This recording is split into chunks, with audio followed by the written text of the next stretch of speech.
Okay. Hey everyone, Joe Burgess, welcome to my channel. Got Eric, the cameraman, filming for me today, and we're going to be doing a two-part series, do DIY repairs. We got a Eric's car, which we're going to scan, and we're going to try two different scanners. We got an Actron, and then we got the Harbor Freight Z Series 13 scanner.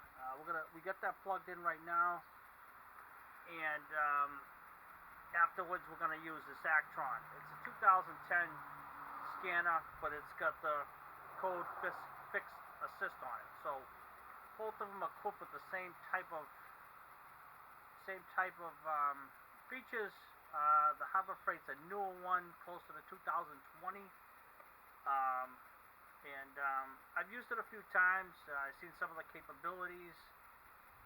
So it's got a few more new features than this Actron does. So, but like I said before, we're gonna use the Harbor Freight one first, see how that fares, and then we're gonna go into the Actron. And like I said, circa 2010. So this is an older scanner with the same type of operating system. So let's go into it, guys.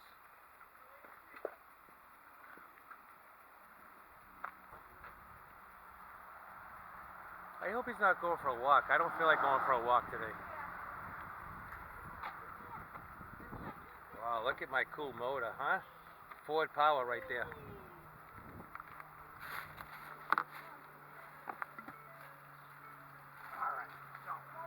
Hold on, guys. I'm gonna go to the other side of the vehicle, so you guys can see what's going on here.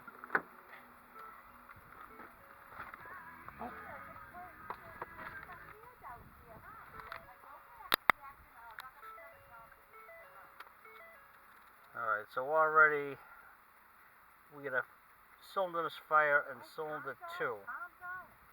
So let's see how many we have here. Just one of one. So severity repaired immediately, driving privilege issues, threat essential, presence. Alright, so we pretty much have one code to deal with here. So let's try the other functions of this. System tests. Okay, so information, we'll go to that. Vehicle IDs. Alright, so you got your VIN in there. Alright, information. Alright.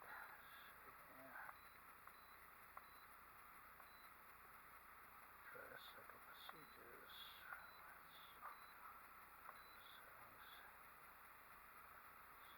Test. I wonder if I plug this thing into my head, they can tell me what's wrong with it. I'm just kidding, everybody. I'm trying to be funny. So we're going to try to do the OBD2 test to see if we come up with the same things. Alright, so... You like it, huh? You like it too. You like the breeze, don't you? Don't you like it out here? Cooler, ain't it? Yeah. Okay, we're going to go to misfire data, Love you, baby. which is right here. And we're on cylinder 2, which is right here. So we'll get that. Isn't it beautiful? Yeah, it's all Zero cool. counts. Yeah. Zero counts, okay. Baby. So this is an intermittent code, which You want fun? comes on every so often. So once in a while this is coming up. Calm down. Calm down, baby. It's okay. It's okay. Alright, so we don't want to erase codes, so no. Let's go back.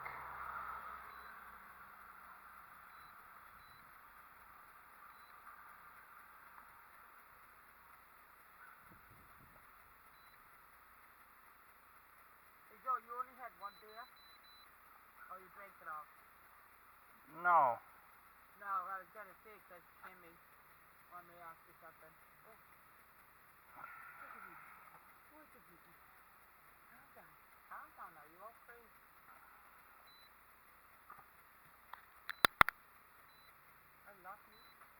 What does she want to know? If, later, if you could, try to, Daddy ice cream, whatever it's called. Could you? Thank you, because she's, her throat still, she wants some ice cream. Thank you.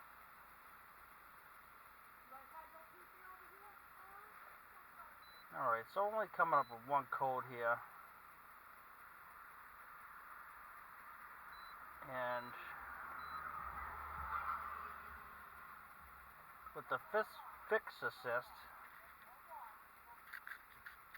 it's telling us it could be in the ignition, the fuel injectors, or running out of fuel, which is a fuel starvation problem, which I don't think it is. I don't think it's a fuel starvation problem. I think before we had a problem, it was P0300,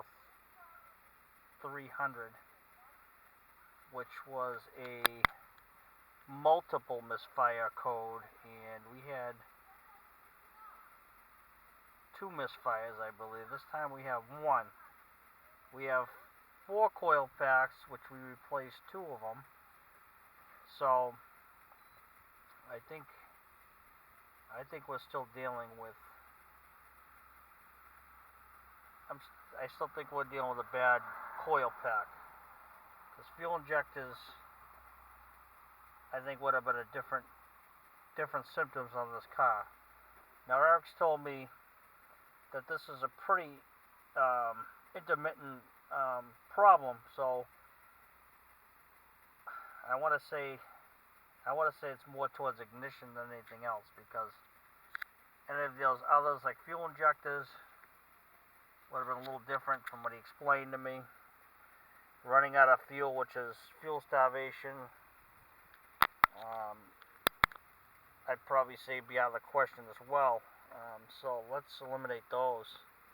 So what we're gonna try to do today, guys, is I'm gonna plug in the Actron 2, see if we're coming up with any codes, because they disappeared after he said the problem occurred. So we're gonna we're gonna try that scanner anyways, because like I said, I'm not too familiar with this scanner here. This is probably the second time I've ever used this scanner. So, but let's unplug this one, and actually, before I do that, let me just see.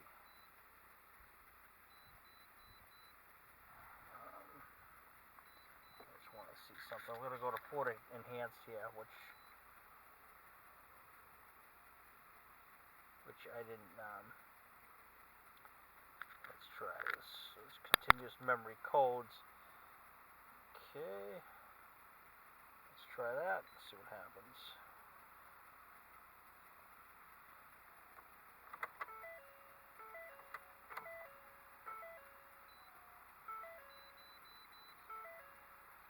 Okay, so with that being said, still throwing one code, which is cylinder number 2 of P0302 misfire. And get that in the shot, Eric. You got that? Yep. Nice, man.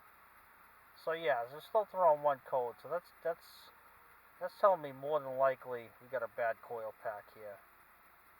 But again, I'm gonna just the heck of it, I wanted to show you guys a Zurich ZR13 screen and that type of thing, just to show you. The functionality of the machine. And I wanted to also show you the Actron 2, because it also has the fix assist on it, and that type of capability. So I just want to show you the 2 scanners and how that whole thing works. So let me unplug this one. Okay. And I'll put this off to the side for a second here. Turn the ignition off. Alright, now we're gonna try for the Actron.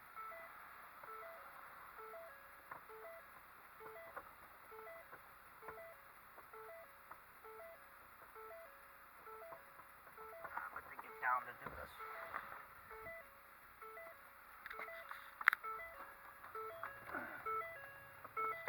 There we go. Okay. It's a little difficult to do it that way. So, put the accessory on. Vehicle diagnostics, that's what we want. This one's a pretty good scanner, even though it's a 2010 model. So we're gonna go domestic vehicles, and it's only gonna go up to 8. This happens to be a 9, but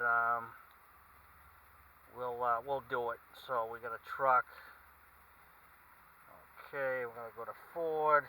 So we go down to Ford. Okay. First, Edge. Ford stands for first on race day, but if you lose the race, then it means frigged on race day. So Ford Escape. So I hit that. It's 2.3. It's actually, I think, and it does have ABS.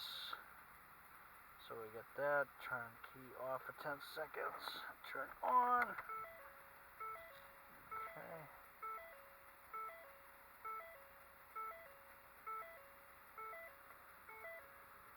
Alright, we'll hit it back on.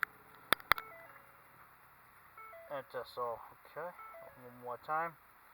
So now we're gonna talk to the computer. Alright, so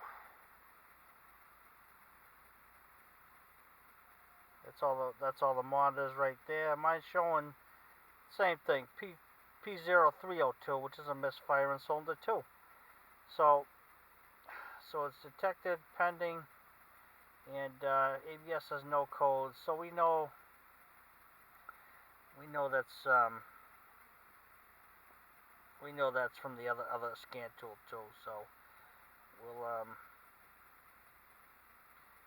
do this one more time. Alright, so on the big screens we got there. Alright, so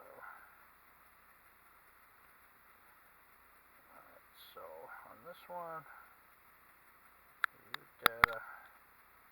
Alright, so we got a check mark on this. On this one you have to go back a couple of screens, and it's going to give you the code connect feature, which is this middle button here. So we're going to hit that.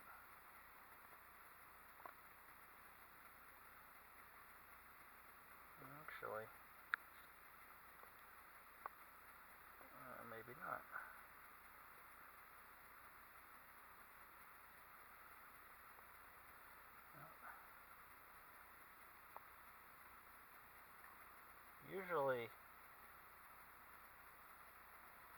Usually it doesn't, but it looks like apparently it does not on this one. But we know basically what we're dealing with here. So guys, I apologize for that, because what it usually is when I hit this back screen, that usually is checked off, and where it says detection trouble codes here, and that's just checked off. Normally you have the code connect here, it'll say it here, but it does not. So, but judging from past experiences with this vehicle, good chance that again we're dealing with a fouled coil pack, because we didn't replace all 4 of them. We did 2 of them. So what we're going to do today is we're going to replace one. We're gonna see the operation of the car, and we're gonna see if it's confirmed that we pulled the right one. But we're gonna still hold on to the other one just for safekeeping. So let me get everything all taken apart here and put the scan tools back. And everybody, we're pretty sure that it is a coil pack. You know, it's doing the same symptoms that it did when Joe replaced the other 2 for me. So we're pretty sure it's the same exact symptoms, so most likely that's what it is. Yeah, so that's what we're gonna go with that, because I mean otherwise we're kind of chasing ghosts with a real simple problem, and that's something we don't want to do, spending our time and our money chasing ghosts. So that's something we don't want to do. So I'm gonna take the key out, pass that along to Eric, and let's take a plug out.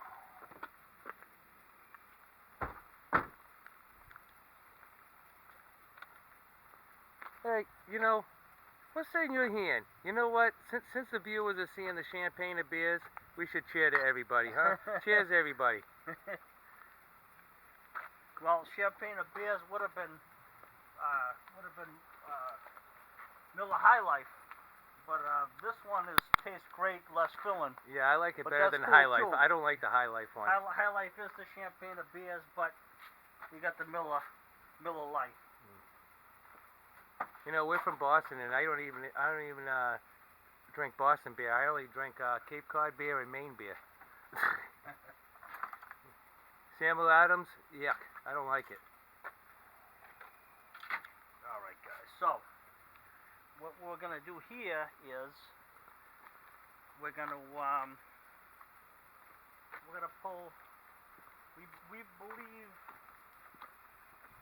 believe the last one to be the middle two that we replaced before. So I want to say we replaced these two.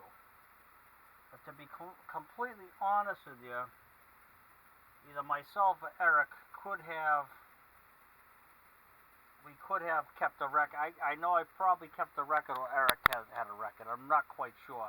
I could have even had the record of it. So what I'm going to do is quickly check. I'm going to quickly check my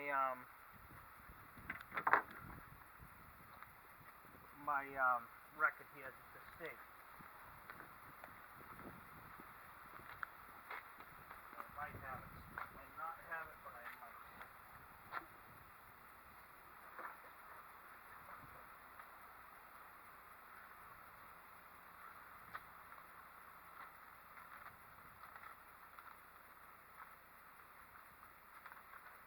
I don't think that would have been right on top, unless it's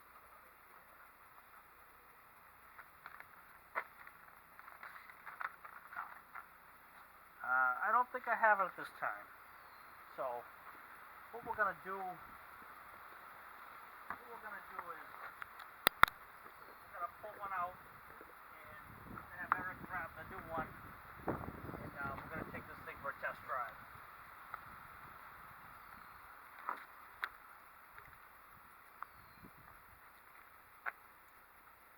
So basically, this is like sitting in the pit area, like on races, and then after we're done, I'm going to take it for a test drive and see how fast it goes. Well, we just want it to work correctly for you. You don't want to have any problems. You don't want to have any problems. When you guys are doing these, you definitely don't want to take care into breaking this part right here. This is very touch and go. If you have these loose, you could have a world of problems. So you definitely don't want that. And guys, when I have a big area like this, a lot of times, and my parts magnet cups on around, I usually like to hold these up here because there's no real way to lose them in the engine compartment, because once they're way down there, you know what happens. Big problems happen. Alright, so let's take a look at this.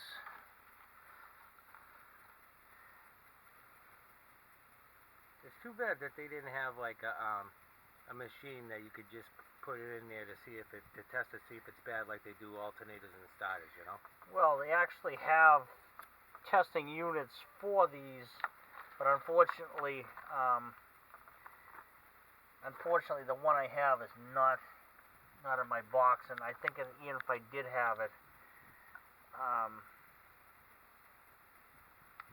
don't think at this time that it might help us out.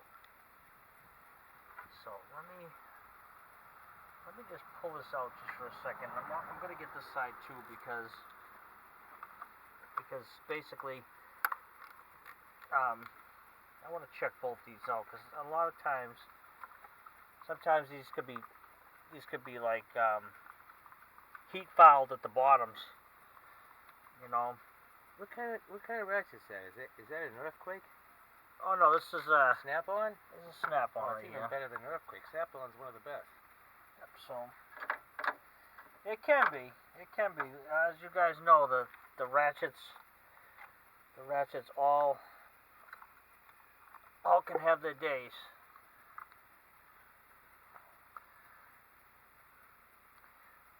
This one feels a little hot, but I don't see anything foul in there. You know what I want to do, Eric, is just to make sure, I want to actually pull them all, because I want to see what they all look like.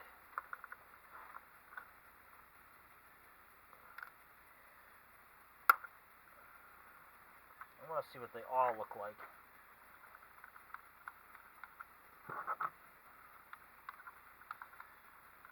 And he's also not mixing them up, so he's putting them right back in the same hole. So that way you don't mix them up, because you don't want to do that. It's possible that you can do that, but yes, it's exactly, whenever I'm doing ignition work, whenever I'm doing this type of ignition work, I always like to be real careful of this stuff. Yeah. I just thought it was kind of like, like when you do your, the old school spark plug wires, and you do one at a time so you don't mix them all, because they're all different sizes. I thought this would be the same thing, kind of.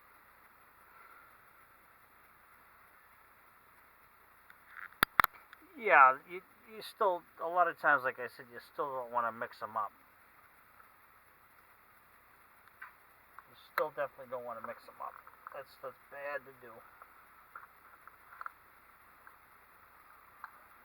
So you got one more here to look at.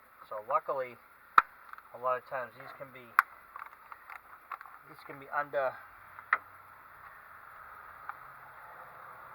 under intake manifolds a lot of times. These 4 cylinders are nice because they're right straight across from each other. So we're lucky in that part of it. So let's see. So that's not good. So that's probably the one that's no good. There's a good chance that's maybe what's going on here. Yeah, that's the one that's no good, I would guess, after that. I would say so. And that's completely busted. It's a good thing you pulled them all out. If we didn't do that, we wouldn't know you've been playing a guessing game. Well, we definitely would have been chasing ghosts, that's for You sure. play it safe than sorry. Now the question is how stuck it is in here. So I've never come across this kind of problem before. I've never come across this problem before, but it is the boot, so if that thing's flopping around in there like that, 9 times out of 10. No, that's definitely it, man. I felt the thing. It scared the crap out of me on the highway. I couldn't go more than 40 miles an hour. You get yourself killed going 40 miles an hour on the highway. It scared the crap out of me.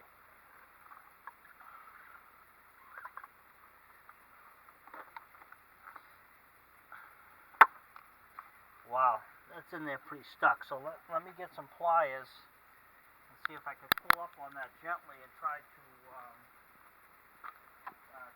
take it out without making it worse.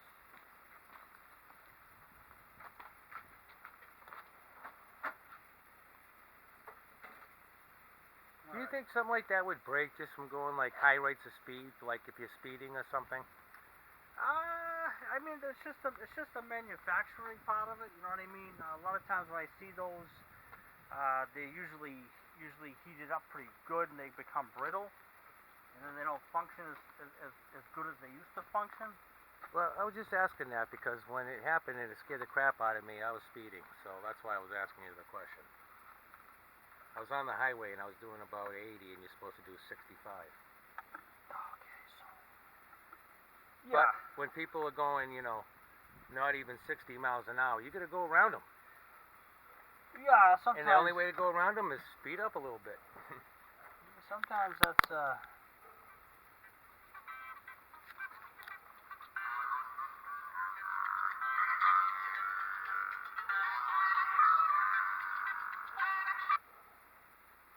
Hey, buddy, I'm in the middle of fixing my truck and recording the video at the same time, so let me call you back. Alright, bye. Alright, so Eric, we're gonna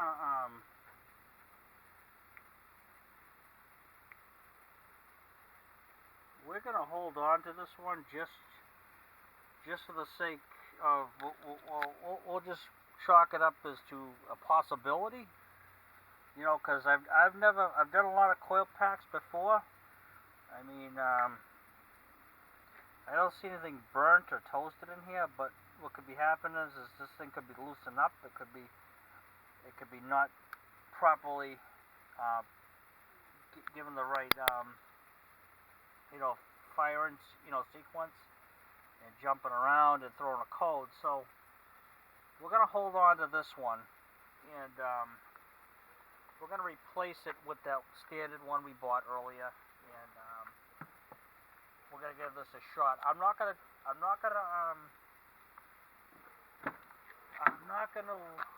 clear the code just yet. We're gonna check to see.